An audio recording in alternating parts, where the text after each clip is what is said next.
Hey guys, it's Kira and welcome to another video. As you may or may not know, I recently reached 10,000 subscribers, which I was just so excited about and also so grateful for. And I thought that a really fun way to celebrate reaching that milestone would be by doing a Q&A. So a couple of weeks ago, I asked for questions over on Instagram, Twitter, and also here on YouTube, and I've just left them up for a couple of weeks just to allow everyone to ask any questions that they had. And today, on what is quite a gloomy and grey Saturday that looks like it's probably going to start raining, I've sat down with a lovely big mug of my favourite drink, which is of course a cup of tea, and I'm just going to answer all of those questions. This is just going to be a really chilled out, chatty video where hopefully you can get to know me a little bit better. So without further ado, pause this video and go make yourself a mug of your favourite hot drink, and then let's get into all of the questions. So, like I said, I asked for questions on Instagram, Twitter, and YouTube. So I'm going to start with the ones I got on Instagram. And the first question is, how did you get into yoga?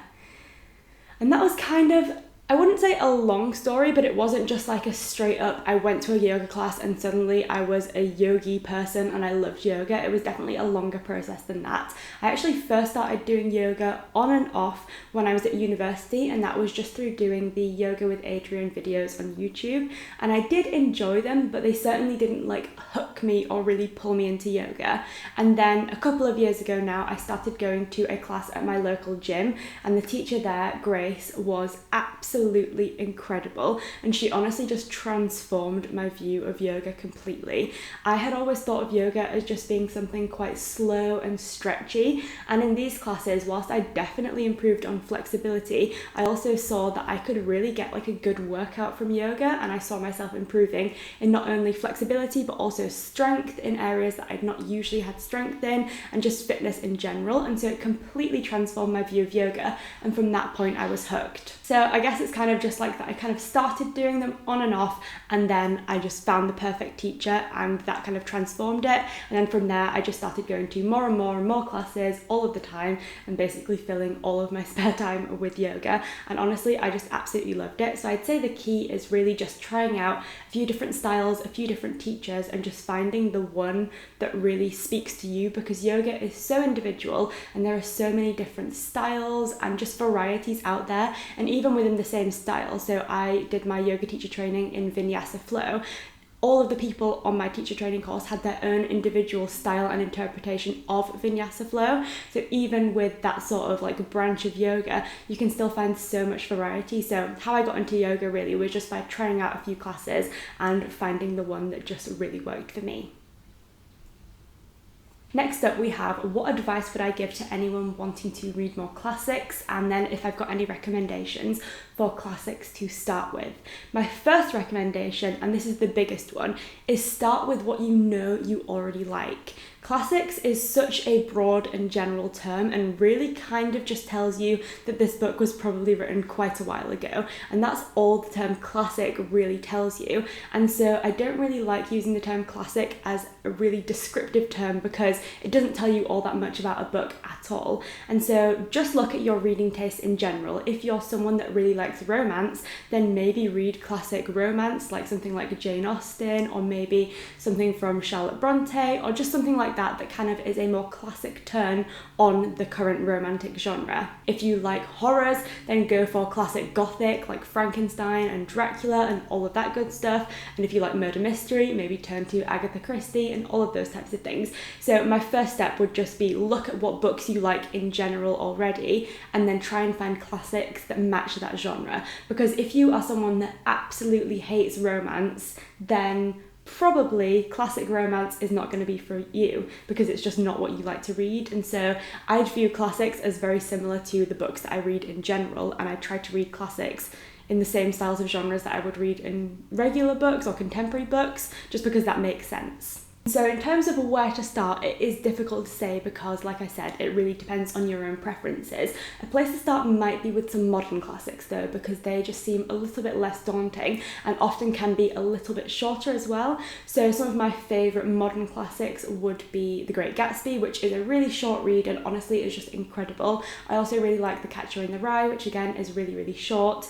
I think you could probably class some George Orwell as modern classics, and so you have things like Animal Farm, which is really, really short, and 1984, which is a bit longer but very, very interesting. Margaret Atwood's The Handmaid's Tale is a modern classic, and that's really gripping and easy to read. And then also one of my favourite authors, Daphne du Maurier, is a modern classic author, and I find her books really easy to read. I then would also say that anything by Jane Austen I find personally really easy to read because she has a very light-hearted and fun way of writing that just doesn't feel too heavy. And then one of my favourite classics ever is Frankenstein by Mary Shelley, and I would say that's a pretty good one to start with because it really is just such an interesting text. You have a lot of different perspectives going on, which makes it really interesting, and it's also very short. Though you don't have to start with short classics, I do think it's a great way to ease yourself into the genre and just sort of explore them without feeling like you're taking on War and Peace, because that obviously is a little bit of a scary place to start. Next question is really, really difficult. It's like an interview question, and that's how do you describe yourself, or how would you describe yourself in 3 words? And that's literally such a difficult thing because it's hard to know like how to describe yourself. This sounds so cringy because it's literally like what you'd say in an interview.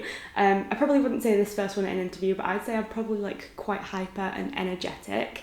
So we'll go with energetic as the first one. I'm also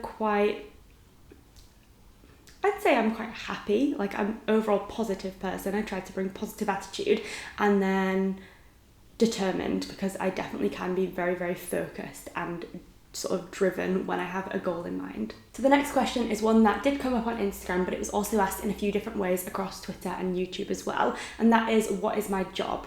Now, of course, you all obviously know that I have this YouTube channel here, which has recently sort of become a part-time job, which I'm obviously so excited about. And I do feel like in general, I try to treat YouTube as if it's a job, just in terms of the like consistency and focus and effort that I put into it. I'm also a yoga teacher, which I've been doing now for a couple of months on the side of my actual full-time job. So teaching yoga isn't a like huge source of income currently, but it is something that I'm doing and building up on the side of my actual job. But then my full-time job that I make obviously most of my money from, and that takes up the largest portion of my time in terms of work, is that I am a digital marketing executive. So I work for a company that has a lot of tourist attractions across the UK, and I work in the digital marketing part of that business. So essentially doing things on social media, on websites and other kind of digital things to basically attract customers and just sort of promote and share the brands across social media essentially. So it's a lot of online and social media stuff, which I obviously love. So the next question is kind of a difficult one, and I just want to clarify that I do not at all consider myself an expert on this whatsoever, and that is any advice on how to grow a following. So like I said, I'm absolutely not an expert on this, and there's a lot of factors that go into this that are completely out of our control. There are a few things though that I think are in your control and that I would always advise doing if you do want to focus on growing on social media. And the first one, and I'd say probably the most important one, is consistency, both in terms of your audience, because if people know to expect videos or Instagram posts from you on certain days at certain times, that just encourages people to keep watching, and I think just keeps people convinced that you'll keep putting out the content that they want to see. And then also in terms of the more technical side that is kind of out of our control, being consistent and posting regularly does bode well with the algorithms. I don't think anyone knows fully how these algorithms work except for maybe YouTube themselves, but essentially these algorithms do notice things like consistency and posting regularly at the same times and on the same days, and so I'd say consistency is one of the most important things. Quality is another really big thing, I'd say. Obviously you don't always have to pay a lot of money to have good quality content. You can film on your phone, but I'd say things like investing in a tripod, filming in good lighting, just filming in a space that looks quite nice. I used to film in mine and Jay's bedroom, and I don't think that that looked like as nice quality as when I moved into this room. And so little things like that just I think help to make content seem more appealing, and that's really the only things that are kind of within your control, because the algorithms are the biggest factor here. I don't know how you really get to go well in the algorithm. I've had a couple of videos, such as my Rory Gilmore 24-hour readathon, that did really well in the algorithm, and then other videos that haven't done as well. And so it's one of those things that's really hard to judge, and you just don't know when something is going to do well or when it might flop. And that's kind of difficult, especially when you're trying to grow a following, but it's just one of those things that you've just got to keep on going with, because some videos might do really well that you weren't expecting, other ones just might not do well at all, and it's just one of those things that you just got to sort of keep plodding along with. So I'd say consistency is probably the most important thing. So we've got another yoga question, and that is, how long have I been doing it for, and how long was I doing it before I did my training? And so, like I said, it's kind of a on and off thing to begin with. So I started doing it when I was in uni, so I would have been like 18, and I'm 23 now. I had to think of my age for a second, which means obviously like 5 years, but that wasn't like 5 years of consistent yoga practice at all. I'd say that I've been practicing really, really consistently for the last like 2 years, maybe a little bit longer now.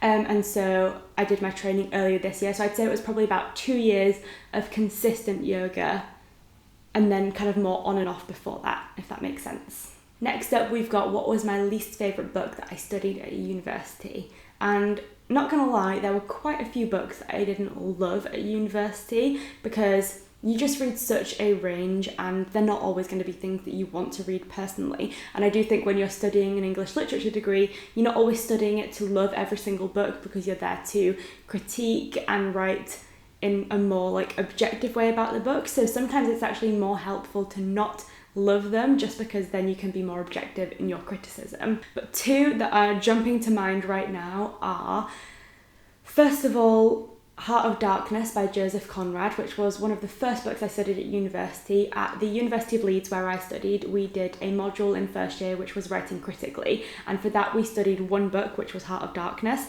and we looked at that from every single literary criticism perspective, read lots of critical essays, and essentially just like pulled that book apart.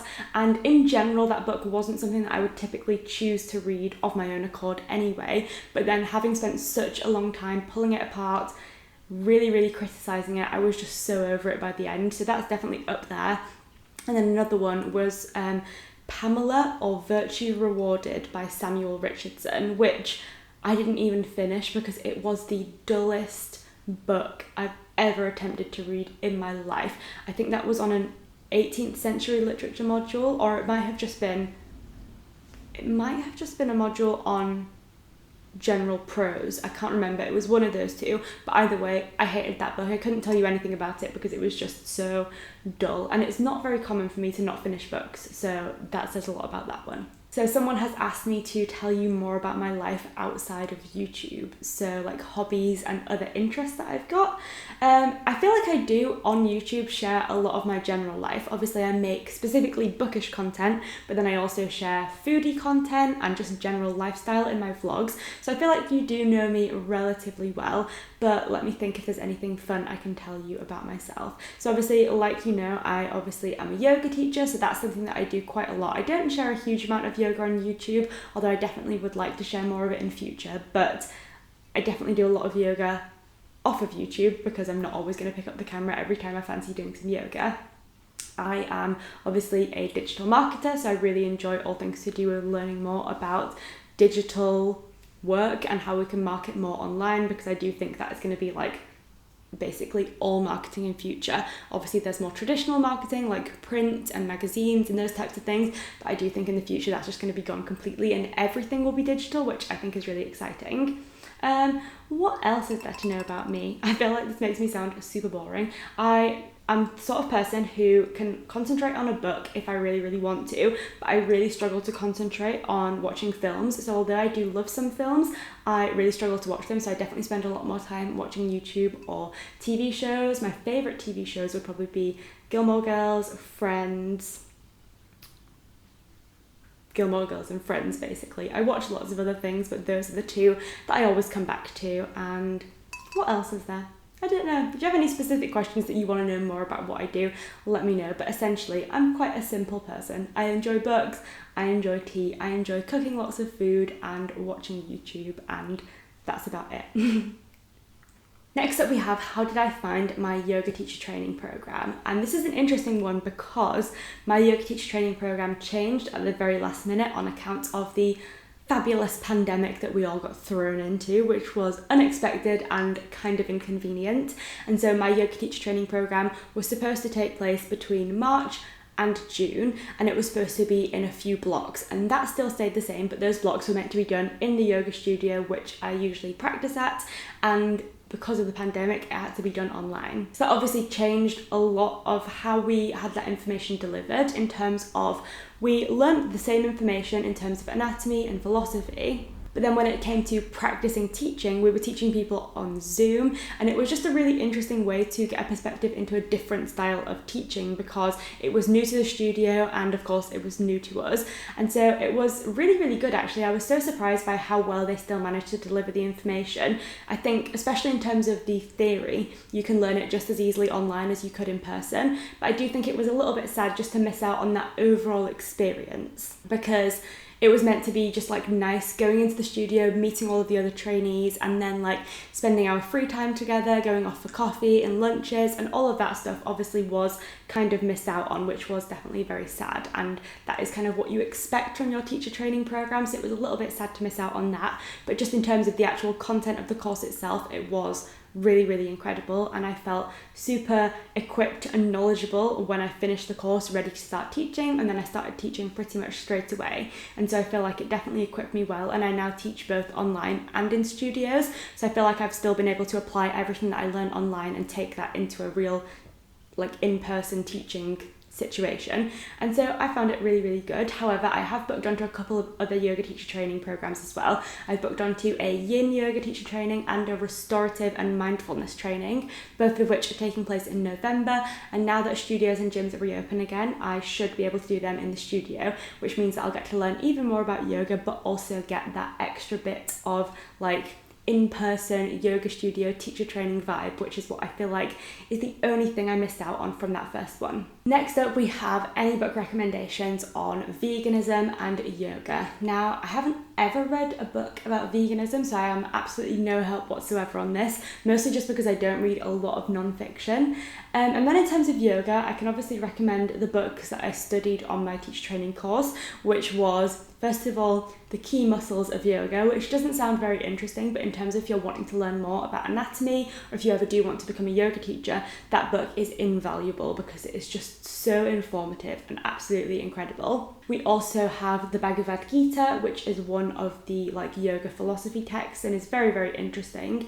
And also the Yoga Sutras, which are again similar to that. They're all about yoga philosophy. Those are things that I wouldn't have ever normally read in terms of picking up books of my own accord, but they were super interesting just to find out more about where yoga came from and the like philosophical significance of it, because it's very easy to just view it as a physical practice, but there's obviously a lot more to it than that.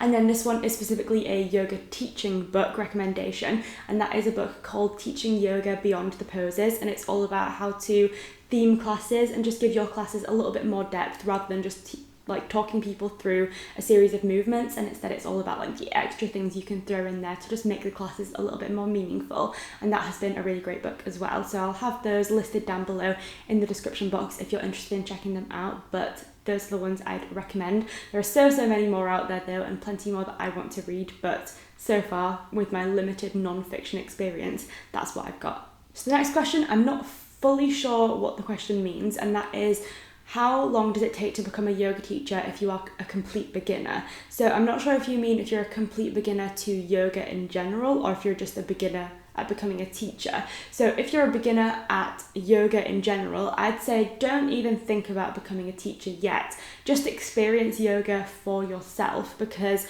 first of all, you won't really know if you want to teach it until you've really experienced it, and also like experienced lots of different teachers and seen all the different styles and just have a little bit more insight into what yoga is actually like. And I think if you put that pressure on yourself to become a teacher, you won't really get to enjoy your yoga practice and build it up and build that connection with yoga yourself, because you'll just be too focused on like trying to become a teacher. A lot of training programs as well want you to have at least 2 years of yoga experience before you actually start the training program, and mine was one of those. And so of course you'd need to do at least 2 years of yoga, and this is if you're a complete beginner completely, and then you might not even want to be a yoga teacher at that point. So it's definitely one to just sort of go into it, experience it, and then see how you feel. And then if you just mean if you are a complete beginner to being a yoga teacher but you already have a yoga practice that you do regularly, then it really depends on what sort of program you want to do.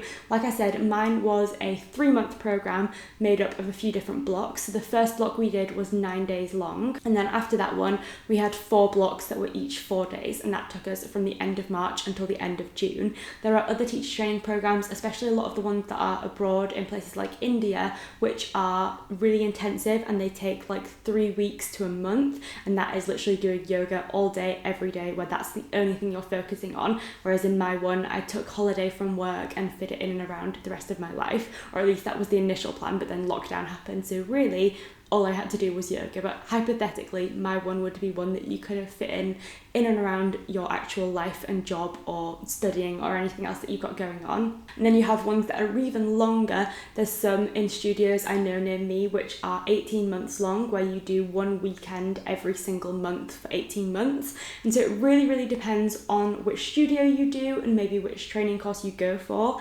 and it's very variable. And I think that's great because it means that you can really pick the option that you think is going to work best for you.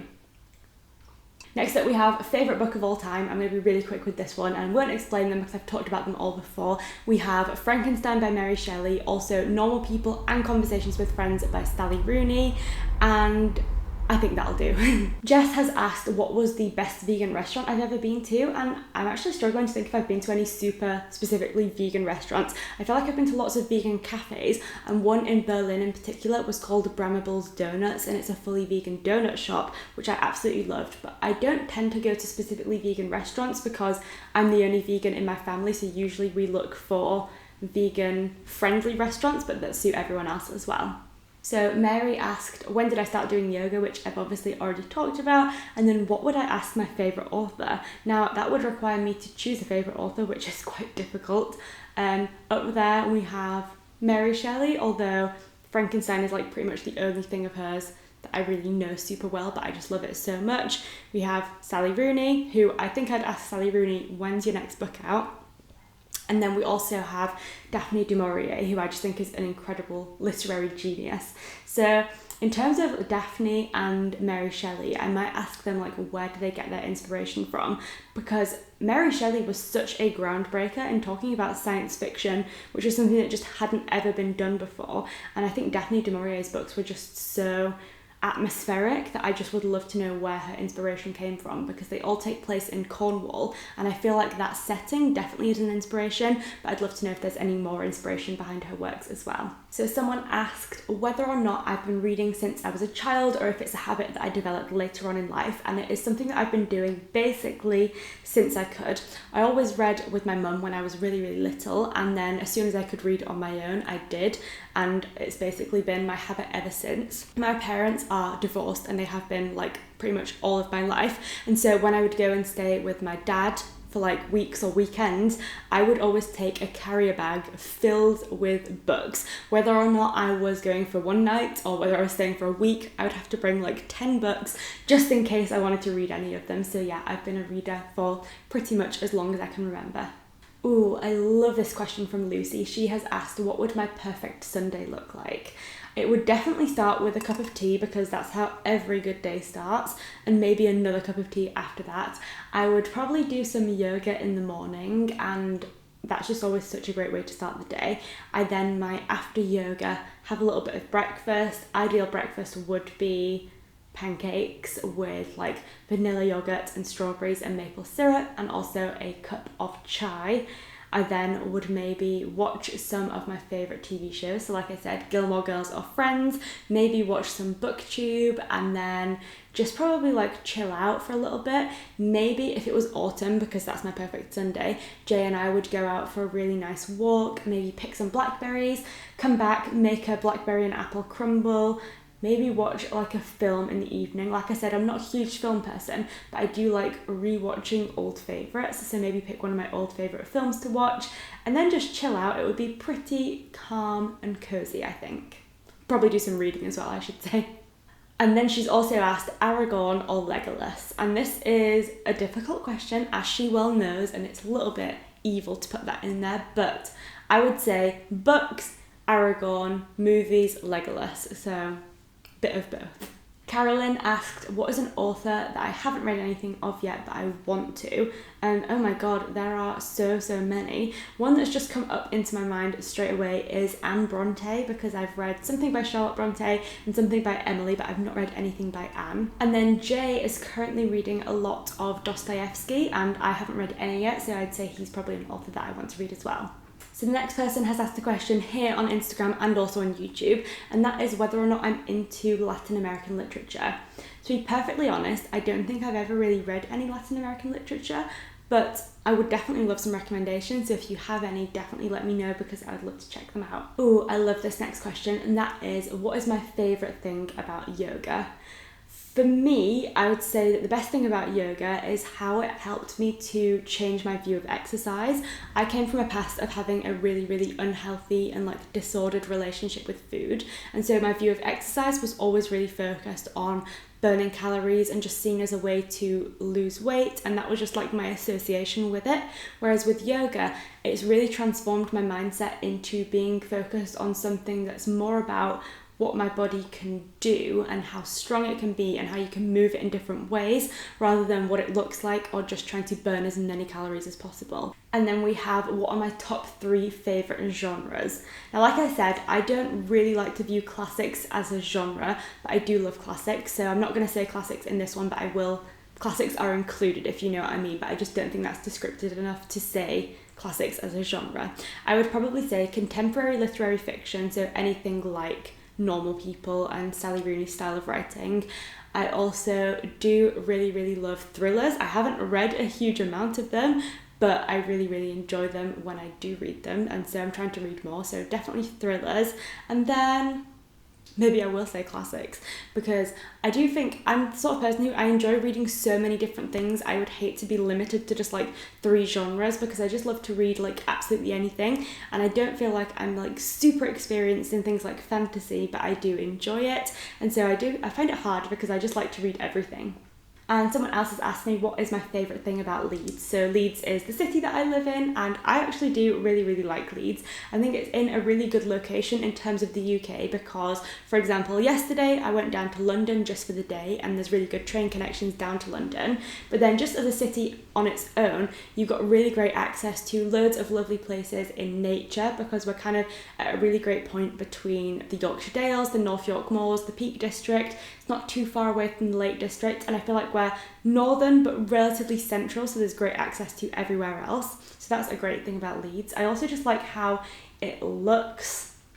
Our city centre is quite small and compact, but it's got lots of things in it, so it's really easy to just make your way around and have a day in town. And then there's loads of really nice old buildings, but that are kind of modernised with shops, and I like that contrast as well. And just in general, I just think it's a nice place, I think.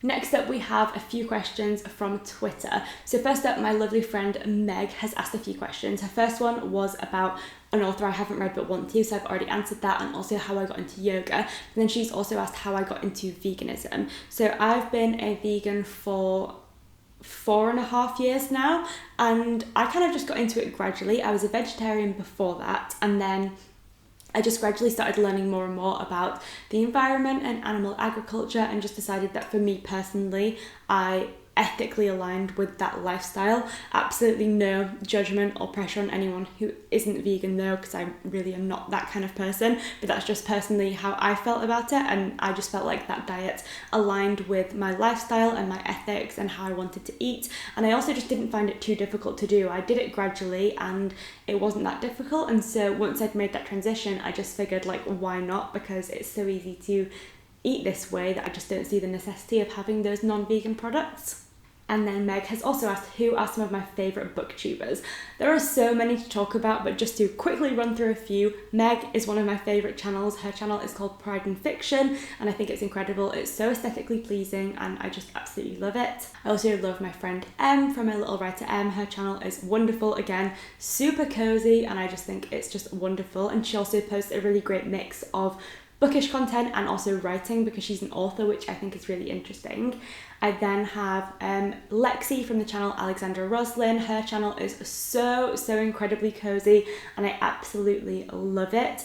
A channel called Morgan Long. Morgan is incredible. Her videos are literally like little films on YouTube because she is such a talented videographer and editor, and her content will just immediately uplift you and make you feel absolutely incredible. Lucy, my friend who I just did the Lord of the Rings read along with, her channel is wonderful. Mary from Mary Among Stories is absolutely incredible as well. Her channel is so cozy. Carolyn from Carolyn Marie Reads, and Emma from the channel Emmy. All of these people are just incredible. I'll link everyone that I've mentioned down below, but main thing I look for in bookish content is just cozy vibes, and so all of the people that I've mentioned definitely have those. So Em has asked the ultimate question of what are my top 3 Taylor Swift songs. I've been thinking about this one since she asked this question a couple of weeks ago, and I still don't know entirely what the answer is because there's just so many. I also think because Folklore just came out, a lot of those songs are in my head and I'm thinking of those as my favourites, but I'm like, are they long-time favourites? Who knows? So first of all, I'll say I'm going to give 5. I'm sorry, you asked for 3, you're getting 5 because it's just too difficult to narrow them down. So I absolutely love Blank Space because that's just like such a banger. I just think that's always a great song. Absolutely love it. I really love Endgame. I just think it's a great song. Again, it's just one that always gets you singing along. And then the other 3 I'm going to mention are from Folklore. So I'm going to save my favourite until last. So we have Cardigan, which I think is such a lovely song and I just think it is so good. It's just one that you just want to like belt your heart out to when you're driving along to work, or at least that's what I do. I also absolutely love The Last Great American Dynasty. I think that is just such a fun song and I just really love it. And then my ultimate favourite song, which I think at the moment at least is my favourite Taylor song, is Exile, which is of course in collaboration with Bon Iver, and I absolutely just love that combination of their 2 voices, and just the story that that song tells is incredible. And then Beth has asked a couple of questions. Her first one was, if I had to just never read one genre again, which one would I get rid of? And this is quite a tricky one because my immediate reaction is to say sci-fi because it's something that I don't ever usually pick up. However, I know that dystopian is kind of an off-branch of sci-fi, and I absolutely would love to continue reading dystopian, but I'd say like proper, more like technical focused science fiction is something that I never usually read, so I don't think I'd miss that if I got rid of it. And I also don't read a huge amount of historical fiction, so again, I don't think I'd massively miss that if I had to get rid of it. And then she's also asked, where do I get like comfy and practical yoga clothes from in terms of things like slipping around whilst you're doing yoga, and that just definitely comes down to finding really good products, which is of course what she's asking for. So I would say that in terms of your mat is going to be a really good thing to stop your hands from slipping around because you want something that's super grippy. I'm actually now an ambassador for a yoga brand called Myga. They have a really great range of mats, and they've got some particularly nice ones that are like vegan suede mats, and those are meant to be really grippy. And then they also sell yoga socks which have little grippy bits on them, which again will stop your legs and feet from slipping around. So I actually have a discount code for Myga that will be in the description box down below, but it is just Kira15. So if you want to get some new yoga products, then you can get 15% off with that. I would then get a small commission, but essentially it just saves you some money, so might as well if you're trying to sort of pick up some new yoga stuff.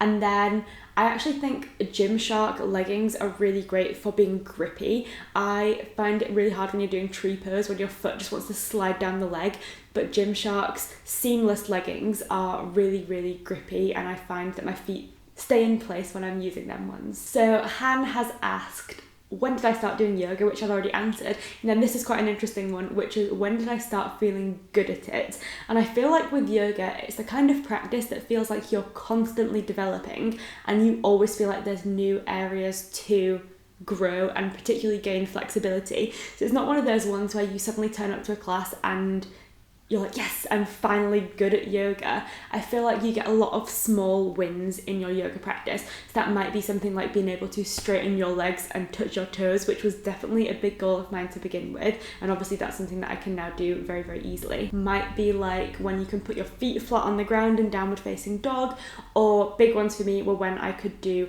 headstand, which is something that I was working on last summer, and then by last autumn I was able to do a headstand, so that was a big one for me. And then things like crow pose and being able to do arm balances are like the little milestones. So I feel like I view my yoga practice in terms of like little goals. There's not any one time where you feel like you're being really good at it, but I do feel like after maybe 6 months of really regular practice, I felt like I could notice a big difference in my flexibility. Okay, Leonie has asked for my favourite vegan recipes and my favourite TV shows. Like I've mentioned, I absolutely love Gilmore Girls, Friends. I do really like things like Black Mirror as well. And also I am a sucker for just like some trashy TV like Love is Blind and that kind of thing. I also love Peep Show, Gavin and Stacey, Miranda, those types of fun comedies. And then in terms of vegan recipes, I would say I love like a really good vegan mac and cheese. I have a super simple recipe for it, which is essentially just any plant-based milk, nutritional yeast, lemon juice, a little bit of garlic and salt, and then you can also just sprinkle in some vegan cheese if you want to, mix it up and cook it until it thickens, and then put that on your pasta, and that's a great mac and cheese.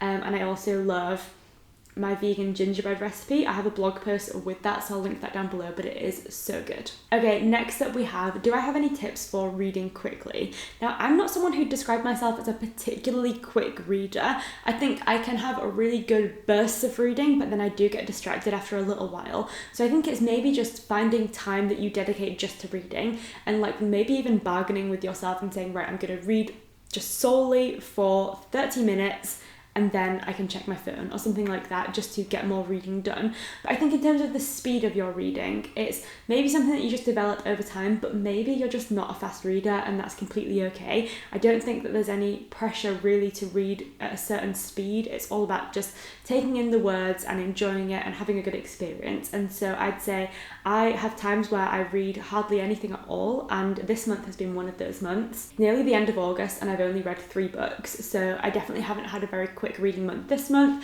whereas in July I obviously dedicated a lot more time to reading and I ended up reading 11 books. So it really just depends, and I wouldn't say that there's any pressure to read really fast. And then she's also asked if I can introduce all of the pets that you might have seen in a few of my videos. Now, technically, I only have 2 pets that are actually mine. I live with Jay's family, and so there are some family pets from his family, which obviously have been featured in some vlogs, but they're not actually my pets. And then Jay and I have 2 rabbits together. So I'm going to insert a couple of clips so you can see them properly, because I obviously just couldn't bring them all in here to film right now.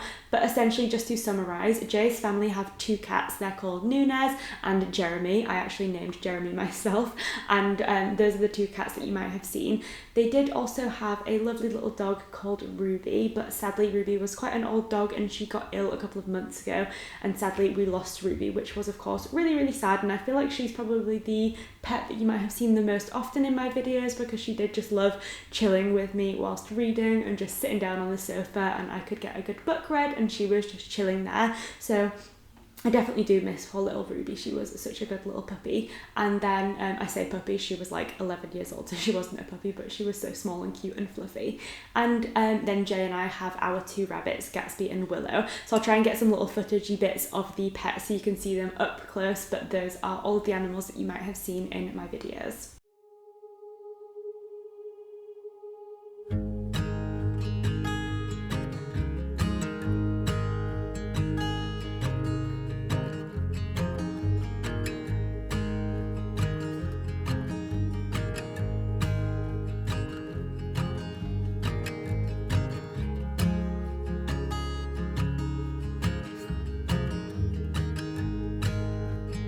So someone else has asked what inspired my yoga journey, and it definitely was a few different things. Like I said, I used to have a very different view of exercise. I didn't really know what yoga was going to be like, because I thought it might just be very stretchy, but I did just think it was going to be, you know, like another form of physical activity. So that definitely was one inspiration. My dad actually started going to yoga before I did, and he was doing a lot of hot yoga and kept talking about how good it was, so that definitely got me intrigued to try it. And I think I was just following a lot of people on YouTube, particularly like vegan YouTubers, who were very into yoga and who had done some yoga teacher trainings, and seeing them practice and seeing how you could move your body in such an interesting way definitely made me more interested in trying out yoga. And I think also just the motivation to become more flexible, because I really wasn't flexible at all, was a big motivation as well. Next up, we have a few questions from the lovely Molly from the channel Mind of Molly. First up, she's asked me what are my favourite sorts of YouTube videos to watch. Now, generally speaking, I would say that my favourite sort of content is vlogs, and specifically very just like cozy and aesthetically pleasing, just like day in the life vlogs. I just love being able to just follow along with people and just see everything that they're getting up to. And I particularly love vlogs on BookTube, just because I think on BookTube there's a lot of pressure to only talk about books, but I actually love just getting to know people on a more personal level. And I feel like when they're vlogging, you can really get an insight into not only what books they're reading and what their thoughts are on them, but just everything else that makes up them as a person as well, which I just really like and definitely makes me connect more with the channel.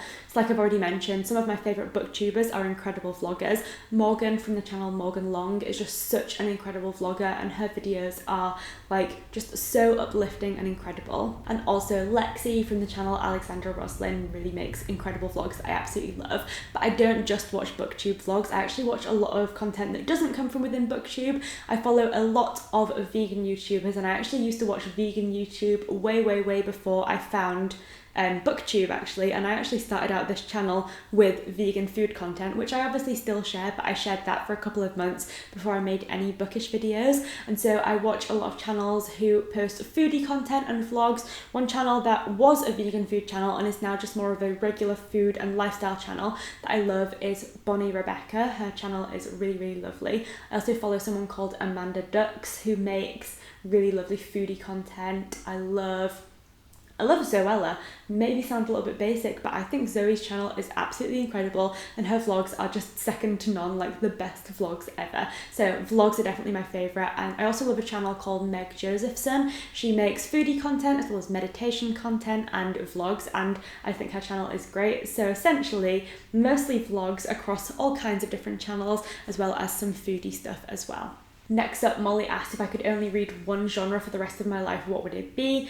And I think it would probably be contemporary literary fiction. I really like contemporaries that deal with like harder hitting topics and that are just like, you know, they really hit you, but you're kind of like really invested in the characters because maybe you feel like you can relate to them a little bit more because they're not like fantasy characters or people from historical fiction. Like they feel like characters that you could come across in daily life. So I absolutely never get bored of contemporary, I think. And then she also asked for my top book boyfriends. Let's think about this. There's so many great characters, and they're not always people that I necessarily would actually want to be an actual boyfriend, but I just love them as characters. Jay Gatsby from The Great Gatsby. I mean, like, get you a guy who's gonna buy a mansion opposite your mansion just so that you may or may not pop into one of his parties. Do you know what I mean? Then you also have Nikolai Rostov from War and Peace, one of my favourite characters ever. Get you a guy who's gonna help you escape from your house when the French army are invading Russia. You know what I mean? Then we also have Connell from Normal People by Sally Rooney, one of my faves. Mr. Knightley from Emma by Jane Austen.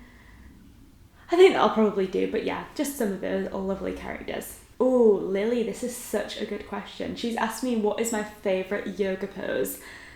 One pose that I do all the time, and it's probably my favourite pose to take pictures of, so you'll probably see it quite a lot on Instagram, is dancer's pose. I just think dancer's pose is such a like strengthening one because you're having to be like open through the chest and balanced and lift up your leg and just like you balancing a lot of different things, so it just feels like such a strong one, and it does look really pretty as well. I also love practicing crow pose because I just think that act of balancing on your hands just feels so strong, and it's also like oftentimes the first arm balance that people learn, and so when you finally crack crow and you can do it, it just feels like such an achievement, and then it just feels so fun to do after that. So I'd say those are some of my favourites. And then Lily also asked for what were the best books or my favourite books that I read in school. Actually, a lot of my favourite books came from reading them in school, at least in like A-levels. I read The Great Gatsby, which is one of my favourites. I also read Frankenstein for A-levels, and that was incredible. And I also read The Handmaid's Tale in year 12, and that's one of my favourites. So I'd say those are probably my top 3 books that I studied, because they're all just incredible. Oh, I have a very interesting question from Emma here, which is, if you could experience reading one book again for the first time, what would it be? I think I might go for something like Eleanor Oliphant is Completely Fine by Gail Honeyman. That book was incredible and I absolutely love it, and definitely want to reread it soon actually. But as well as just being an all-round incredible book, there were parts of that book that really took you in directions that you just did not expect. And I love twists, so I think having any book with an unexpected twist, being able to read that again would just be incredible, because now I would read Eleanor Oliphant and I know what's coming, and that won't obviously affect my enjoyment of it, but it would be great to experience that complete surprise all over again. And then she's also asked, how would you advise people to get into yoga as a beginner? I feel like I've already touched on this to begin with, but I would say test out a few different things. Don't let your first class determine your opinion of yoga, and just sort of try out different styles. I'd say Yoga with Adriene is a great place to start, because her content is available from your home on YouTube, and her content is incredible. She's a wonderful yoga teacher and she makes it really, really fun, and her classes are also not particularly long, so you can do just a short 20 minutes a day and really just see a lot of progress. And I would also say, although it sounds a bit extreme, get yourself into a routine. It sounds like a lot of effort for something that's a new hobby and that you may or may not want to continue doing, but I do think committing yourself to doing yoga a certain amount of times a week, or for a certain amount of time every week, is just really beneficial, because that's when you're going to see the most progress.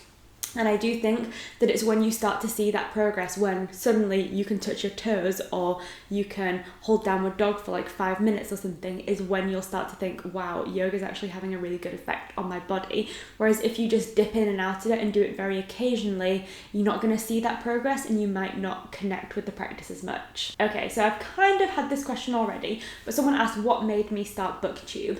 Now, like I said, I already had this YouTube channel and I'd been posting foodie content for a couple of months, and I was just gradually getting into watching more and more BookTube, and I'd just come to the end of my English degree, and I thought, you know what, this is going to be a really nice place to still be able to continue talking to people about books, because obviously in an English degree you are going to seminars and lectures and you're talking about books all the time. And when that finished, I thought it would be really nice to be able to carry that on by talking about books I actually really love with people who also love books, and so that was kind of my main motivation. And then she's also asked, what are some like pieces of advice for like pushing through the bit of time when you're not really getting any engagement on YouTube? And I know that is really difficult, because whether you have 10 subscribers or like, obviously I don't have 100,000 subscribers, but you're putting in the same amount of effort, I think, to come up with content ideas and make the videos, edit them, upload them, make thumbnails. Like, you're putting in a lot of effort. So I do think it is really difficult when you're putting that work in and at first you're not really getting the engagement that you maybe see other people getting. However, I think the big key here is making things that you want to make. If you're only doing it for engagement and you're only making the videos that you think people want to see, you're not going to have a good time doing it. Whereas if you create a channel that surrounds the things that you love and that you're making content that you're passionate about, you'll feel happier doing it. And I feel like that comes across as more authentic to people. And then eventually those people who want to see that content and who share your passions will come. Like, my channel isn't a solely BookTube channel. I obviously do some yoga-y things. I talk a lot about food and just general lifestyle. And I think I could have just decided to just do BookTube because maybe that's more marketable to the BookTube audience. But I think I wanted to keep it authentic to myself and share the things I'm passionate about. And so I did that, and I kept going, and eventually you'll see that engagement increase. Also, it might be nice to remind yourself that good engagement is 10% of your following. So if you have 10 subscribers, 1 view is good engagement for your subscriber base, and then that obviously increases as you go up. So it's easy to compare yourself to someone else, but you've got to look at it relatively. If you're getting 30 views and you have 300 subscribers, you're doing really, really well. And so just remind yourself of that, because it's not always necessarily about the number, it's about that relativity to where you're at, and also just doing something that you really enjoy. Someone has asked whether or not I have a comfort genre and a genre that really intimidates me. I'd say contemporary is probably my comfort genre because I find it really easy to read, super easy to get into, and as a child, contemporary was really all I read. Loved Jacqueline Wilson and Kathy Cassidy, and they're like hard-hitting children's contemporaries, and so that's something that's always stayed with me as being like my favourite. So I feel like that's definitely my comfort genre. And then the genre that intimidates me most is fantasy. I'm talking like high adult fantasy here, and it's something that I'm gradually dipping my toe into, but it's definitely intimidating because the books are so big. Oh, my favourite question: top 3 Gilmore Girls characters and my favourite season of Gilmore Girls. My top 3 characters would probably be Rory, everyone's favourite girl. Absolutely kind of want to be her, and by kind of I mean completely want to be her. I then love Jess Mariano with all of my heart, and I just think he's incredible. I'm team Jess for the rest of my life. I just think I absolutely love Jess, and his character arc is really, really interesting to follow. And then I also love Paris. Paris is so hilarious, and I just love how she's so unapologetically her, even though that's not very, appealing to a lot of people, because she's very abrasive and upfront and confrontational, and that's not always a great thing to be, but I think she's just so her, and she's so like convinced and sure of where she wants to be and what her direction is, that I just think she's just such an admirable character. And then my favourite Gilmore Girls season is season 3, which is when Rory is in her senior year at Chiltern, so she's just thinking about university and applying for colleges, and it's when Jess is like the most in the show. And then someone has asked whether or not I would do a video about the books that I studied at uni and some of my favourite ones. And I actually did do a video like this a long time ago, basically when I just started BookTube, I think. So maybe don't go watch that video, because I'm sure I sound so much more awkward and just like wooden than I do now. But if anyone's interested in that, let me know, because I'd definitely be happy to do that video again or do an updated version. Okay, and now we are on the final stretch, because I'm moving on to the questions that I got here on YouTube. So the first one is, following on from just finishing reading the Lord of the Rings trilogy, is whether or not I'm going to be reading The Silmarillion and The Hobbit. Now, The Hobbit is definitely on the cards very, very soon. I'm hoping to read that like in the next few weeks, hopefully, because I just really want to read it and then watch the Hobbit movies. The Silmarillion is a terrifying concept to me. Like I said, fantasy intimidates me, and the Silmarillion is meant to be very, very content heavy and just dense, so it's a possibility at some point in the future, but not in the immediate future, I don't think. And then this person also asked, where would I want to travel outside of the UK? I feel like it's so long since I've been on a proper holiday on account of the pandemic, and also last year Jay and I did one holiday to Paris in January, but then we didn't do any abroad holidays in summer. We went to London and we also went to Cornwall, but we didn't go abroad anywhere. The year before we went to Croatia, Slovenia and Italy, which I really enjoyed, and I definitely want to explore more of Europe. Jay and I both absolutely love Germany. My favourite place in Germany is Munich. Absolutely love it, but I would love to explore more of Germany, and also potentially Austria and Switzerland I'd love to go to. Want to go to Iceland. I would love to do like a North American road trip. Some of the places that are on the top of my list are Colorado, I want to go to Oregon, I want to go to Washington and Seattle. I want to just do like a Pacific Northwest trip, but then we also really want to go to places like Montana and Idaho and maybe Wisconsin, and then also to a few places in Canada. So I've got plenty of travel in my heart that I really want to do, but I don't know realistically when that's going to be happening. So next up, I have a question on my living situation. Now, I think I have touched on this earlier when I was talking about the pets, but essentially I live with my boyfriend's family, so I live with Jay's family. I've lived with them for a few years now, and essentially the reason that we decided to do this rather than renting was just because we wanted to be able to save up and buy a house as soon as possible. This person has also asked whether or not we're going to be moving out soon, and hopefully, fingers crossed, we'll actually be moving out in the next few months, I want to say. Haven't got anything in stone yet, but it's definitely on the cards for the near future. But we wanted to, if possible, buy a house rather than renting, because that's why I've been living here, just so that we can save money but obviously still live together. Then they also asked why I went vegan, which I've already touched on, and then finally if my parents are Irish, because Kira is an Irish name.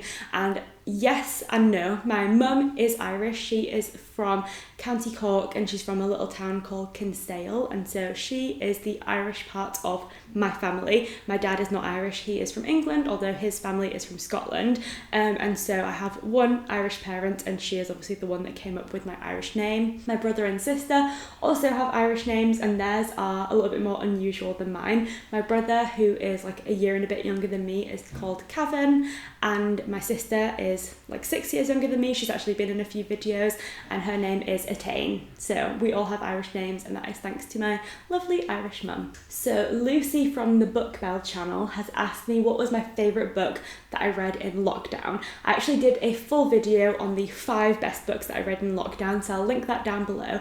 But I think if I had to narrow that list of 5 down to just one favourite, I would probably say The Secret History by Donna Tartt, which has just completely reminded me, going all the way back to that question about my top 3 favourite genres, that dark academia is of course in that list, and The Secret History is like the best example of dark academia ever. And then the final question for today's Q&A is one which I have very little knowledge on. It's not something that I usually talk about in videos because I'm so far from being an expert on this that I just don't usually touch this topic with a barge pole, but someone has complimented my skin, which was such a lovely thing, so thank you for saying such nice things about my skin, and they've asked if I could share my skincare routine. Now, this is something that I am constantly evolving and working on as I try new products, but I would say that one thing that I absolutely recommend is Liz Earle. Liz Earle is a skincare brand which is cruelty-free, which is obviously really important to me being vegan, and their products are so good because they're super natural and just always feel super delicate and kind to your skin. So I use a Liz Earle cleanser and exfoliator as well as Liz Earle's moisturizer, and I've also used different face oils from them before as well. So Liz Earle is definitely a key part of my skincare routine. I'd also say I don't wear a huge amount of makeup, which I think definitely helps out my skin. And in general, just sort of having a regular skincare routine, regardless of what products you use, will probably be quite helpful to you. I'm currently trying out some new products from a brand called Pixie, which is another cruelty-free one, and they have a lot of like brightening skin mists and like toners and stuff, which is something that I've been looking for because I do sometimes feel like my skin just feels a little bit dull. So I'm definitely trying them out and I'll let you know what I think of them, but mostly I'd say Liz Earle. Keeping your skin nicely moisturised and cleansing it regularly is like the key thing. So I'm coming to the end of what is now quite a cold cup of tea, and I'm absolutely ready for another one. But that has brought this very casual, chatty Q&A to an end. I really hope that you've enjoyed finding out a little bit more about me because I've had such a fun time answering all of these questions. But that has brought this Q&A to an end. So thanks again for subscribing to my channel and watching my videos, because this is all about celebrating 10,000 subscribers, and that is as much about you as it is about me, because I just absolutely love this YouTube community that we have here. So thank you so much, not only for watching this video, but just for watching any of my videos that you've ever watched or interacted with, and I will see you next time.